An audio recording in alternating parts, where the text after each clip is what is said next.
All right, so this is my new bird feeder that was sent to me to try out.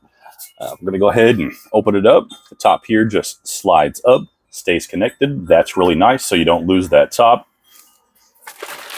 Or if, say, you do have it hanging and for some reason it falls, you don't lose the top. We're going to go ahead and take some of our bird food here and put it inside.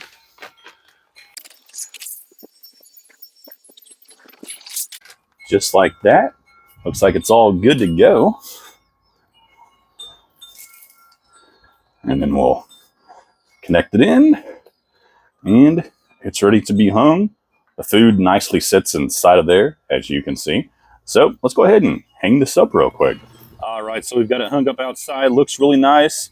All we got to do now is wait for some birds to come and check it out. Nice little addition to my well that I have here. As you can see up top, I've got another feeder here for my squirrels. Keeps them away from everything here. And then I got a cool little wind chime there in the background. I really like my little setup, and I think this is going to be a great addition to it. Highly recommend this bird feeder.